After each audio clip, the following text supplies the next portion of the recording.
What is going on, you guys? Welcome into today's video. Now for today's video, we are going to be touching on the 10 signs that you are above the average man.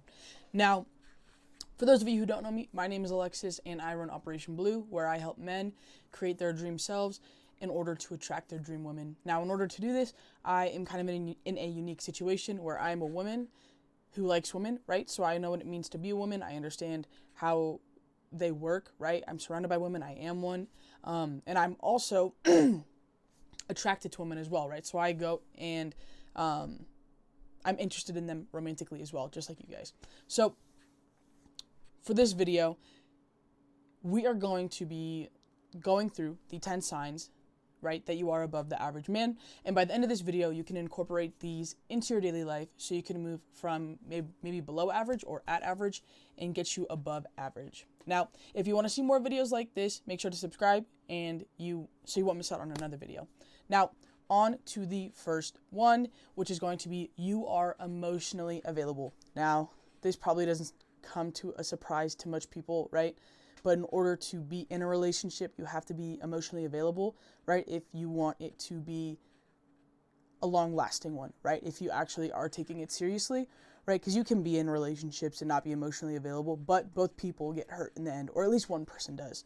So what does it mean to be emotionally available? Now, that means that you are ready to have a relationship, right? You're able to be vulnerable with the person that you're dating. So usually people who've been burned in the past aren't really keen or aren't usually ready to open up about more vulnerable things anymore, or even just to show emotions in general, right? So we got to leave that stuff in the past, right? Past relationships, right? You're moving on to a new one, right? So we have to become emotionally available again, right? So don't bring baggage from previous relationships, right? That can negatively affect your current ones or your potential ones, right? It's a different person, different situation, right? And you probably leveled up from the last relationship as well. So leave that stuff in the past. Now, number 2 is going to be emotional intelligence, right? So you're able to understand the different feelings, right? The different emotions that people have, right? And you are able to have conversations with them, right? Have discussions, right? Instead of arguments. So are you able to understand why she might be upset from something you did or something you said, right? Are you able to have a conversation about it? Are you able to kind of create that middle ground, right, on understanding and compromise? Are you able to handle her being sad? Maybe not even at you, but just sad in general. Are you able to handle certain emotions that might come up, right? Now, are you also able to let people express their emotions, right, without disregarding their feelings or what they're saying? So this usually tends to happen when someone is sad or someone is angry. Though both of those emotions usually happen because someone doesn't feel like they're being heard, right? So in order to, all of us have experienced it, right? Like growing up, if your parents are telling you specific things, right, and you think differently, and they keep trying to drive a point home. They're not listening to what you're saying, though. Like, they're almost taking like their word as like, you have to do this. So it's kind of the same thing. It's that same feeling in different situations, right? So we have to hear what she's saying. And she also has to hear what we're saying. But you have to be secure enough to understand, listen to what she's saying, comprehend it, understand what's happening, and just giving her the room to do it, right? Not just writing off what she's saying, like, oh, like, that's because of this. No, like, let her finish what she's saying. Have enough emotional intelligence to navigate the conversations that you are going to have and just understand emotions in general, right? It is pretty hard, and it's usually not fully taught, right? We can tell when someone's crying, and it might be because they're sad, but there's happy tears too. So this is something that needs to be learned. And if you don't know how to do it right now, that's okay, but learn how to do it, right, to become above average.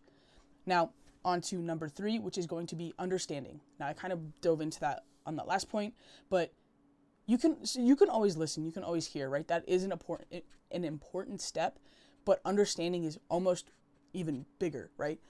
Because someone can tell you something 20, 30 times until they're blue in the face.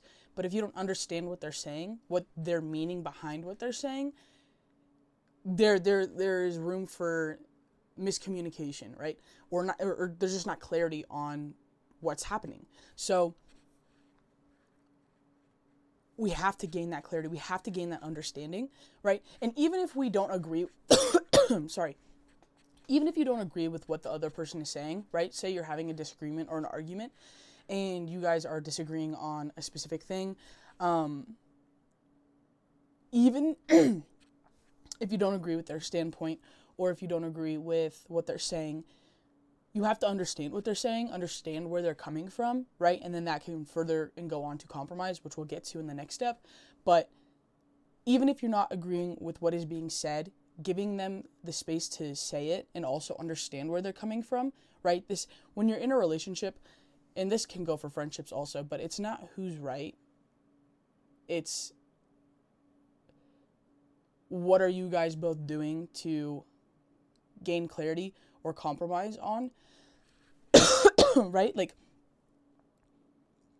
you don't beat your friends or you don't beat your partner in a specific argument or whatever, right? And like, there's like the fun, like, competitive, tiny stuff, right? And like video games and all that. But like, when it comes to actual, like, connections and like speaking to somebody, you shouldn't be winning an argument. You shouldn't be winning, a discussion, right? Like, you're trying to keep the relationship going. You're trying to start a relationship with somebody.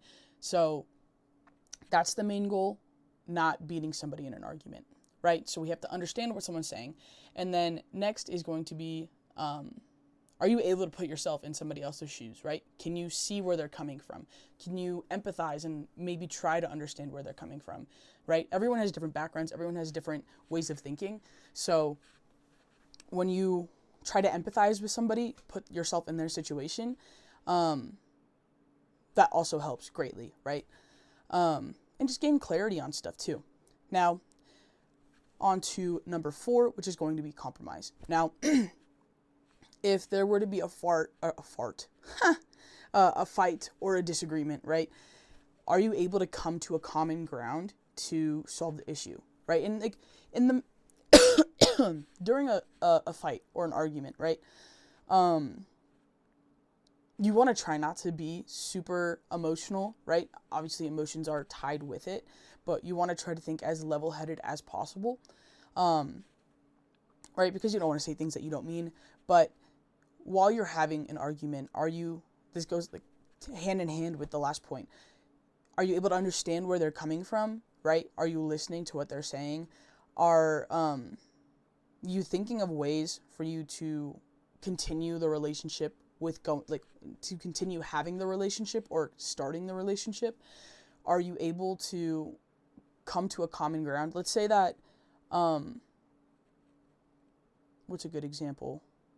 Let's say that you live with your partner, right? You live with your girlfriend, and you take off your clothes in other areas of the house, right? Like, it's just the two of you living there, so you take off your clothes as soon as you get in the house, leave your shirt in the kitchen, and then you leave your shorts or your pants in the living room, and your shoes are at the front, right? Not put away nicely, and your girlfriend is upset, right? Like keep your clothes in the bedroom, change in the bedroom, or undress in the bedroom, right?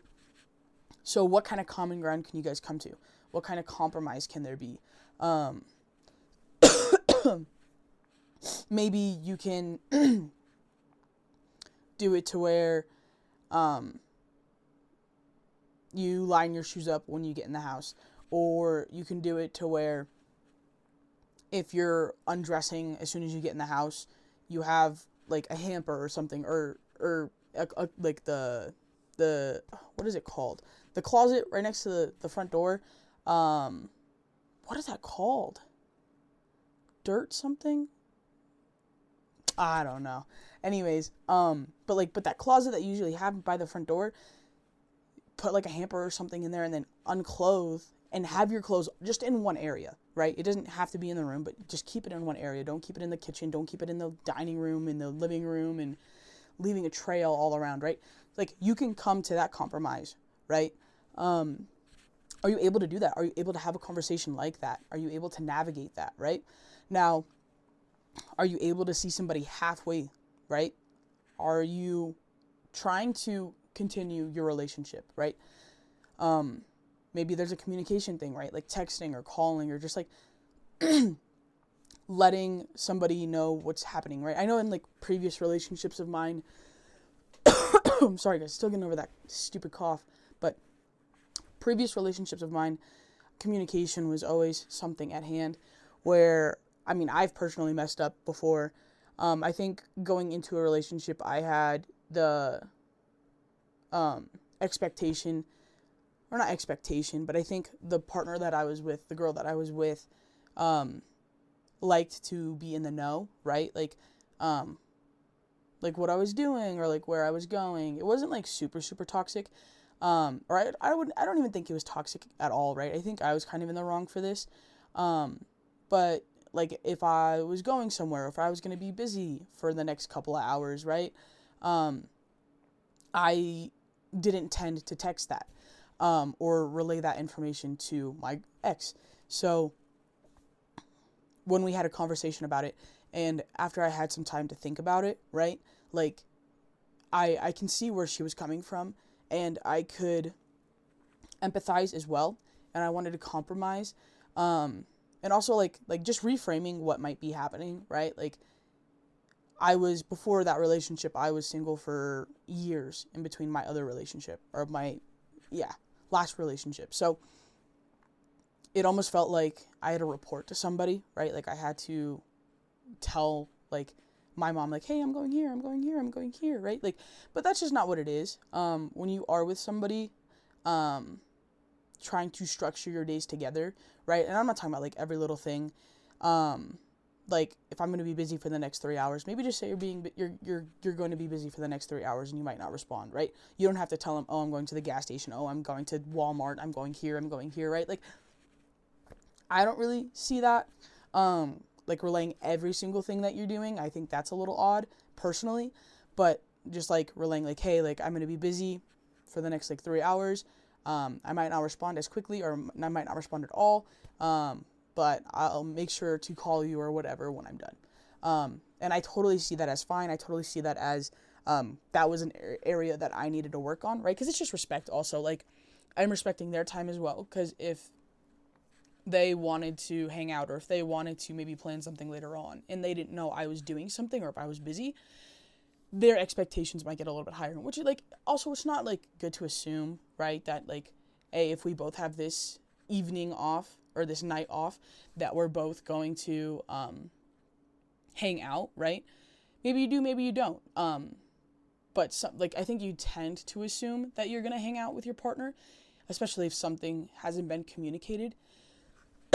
So yeah, compromise. That was long-winded, but that was more like a personal story for me. Yeah, and that kind of ties in the past couple of points as well. They all kind of work together. But on to step number 5, or topic number 5, which is going to be like, take care of yourself. Are you healthy? And again, this doesn't mean like shredded 6-pack, like you can run a mile in under 10 minutes. But like, are you healthy? Can you do physical labor? Like, can you go on a mile walk and not be winded? Are you able to do things in your day-to-day life? Are you able to lift things in your day-to-day life? Like, would you be able to move stuff around in your house? Would you be able to lift up, like, not super, super heavy stuff, right? Are you able to eat healthier, right? Like, are you paying attention to what you're putting in your body, right? Like, is it just fast food? Are you eating any veggies? Are you eating any sort of fruits? What type of vitamins are you getting? And like, I've been guilty of this in the past, and sometimes I still slip up. But women are attracted to healthy men, right? Because of longevity. That's just like innately what is happening, right? Like, they want to start a family with somebody. They want longevity. They want their partner to be around for a long time. And now, in order for that to happen, you have to be healthy, right? So you have to take care of yourself. You have to be maybe somewhat fit. And you have to be able to take care of yourself. Take your vitamins. Eat healthier.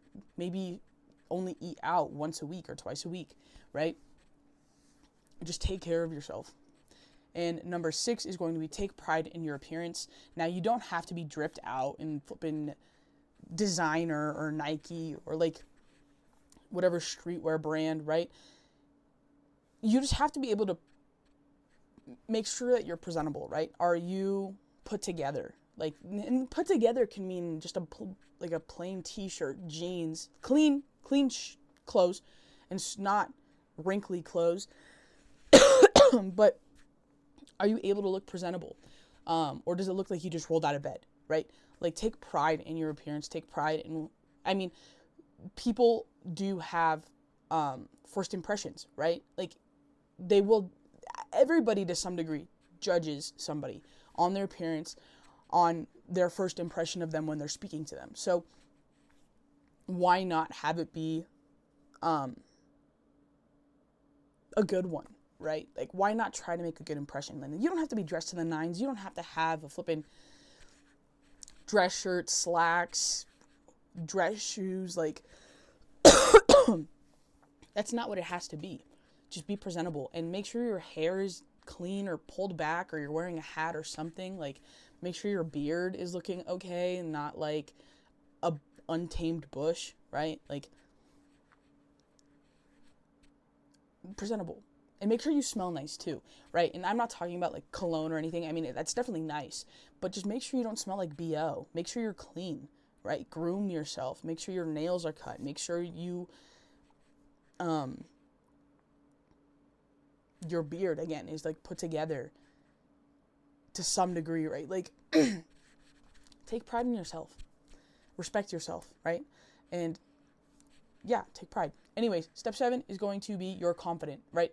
Now, you are secure in who you are and who you want to be, right? Like, confidence is really just like a security blanket, right? Are you able to, what is your mindset on certain things? What action do you have behind it, right? Are you secure in yourself to try something new and maybe fail at it, or continue to try something until you become good at it, right? And you gain confidence in that specific skill or attribute, right? Now, are you also, so for confidence, it also works hand in hand with liking yourself, right? I do think that if you are confident in yourself truly, that also means that you like yourself, right? Now, you can have things that you don't still like about yourself and still be confident, right? You can still dislike some things, right? Nobody's perfect. But overall, do you genuinely like yourself? Are you comfortable in your own skin? Are you able to handle certain situations in a comfortable manner, even if they are anxiety producing, or if you tend to get nervous easily? Are you able to have your own back, right? Are you able to like yourself? Are you able to have confidence in what you try to tackle?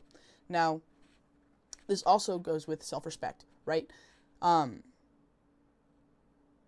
If you have respect for yourself, it's way easier to have confidence in yourself, right? Because you're building up that, you're creating that safety blanket over yourself. Like, when you respect yourself, when you take care of yourself, when you know what you want and you know what you want to do, right? Like, you just have that certain aura, right? That exudes when you have confidence. Now, 8, you have a job, right? And this could be at McDonald's. This can be picking up dog poop for all I care. Just have a job. Like, do something. Earn your own money, right? And eventually, and to make this have the cherry on top, what do you want to work towards? What career do you want to have, right? Think about that. Like, maybe you don't want to be stuck at McDonald's for the rest of your life, and like, that's a good thing, right? And I'm not shaming any job, but what's the long-term goal? Do you want to work at McDonald's the rest of your life, or maybe do you want to become a woodworker, right? You want to create sculptures, or you want to build things with wood. What do you want to do? And work towards that slowly, right? You can stay at McDonald's for 5-10 years when you're trying to figure out what you need to do to get to that dream career or profession, but work towards it. Now, 9 is you have a plan for the future. Now, do you want kids? Do you not want kids? Do you want to be married? Do you not want to be married? Right? Where do you want to live? What job do you want to have? Right? Like, what do you want out of life? Instead of just going through the motions, sit down and really think about what you want. Do you want to stay in your hometown? Do you want to move to a different country? Do you want to move to a different state? Do you want to move across the country? Right? Do you want kids? Do you not want kids? Right? Women have a timestamp on when they can, or an age at which they can't produce healthier babies, right? And that's also something to think about. And I'm not saying to have like a super cut, like I'm going to be married by 25 and I'm going to have my first kid by 26. And I'm not talking about a plan like that, but have a general idea of what you want out of life, right? Because you can't expect to get with somebody and just be living day by day. Like that's good, right? Like it's good to live day by day, but it's also good to plan for the future. It's good to have something to work towards. It's good to have an idea, to want something, to work towards something, right?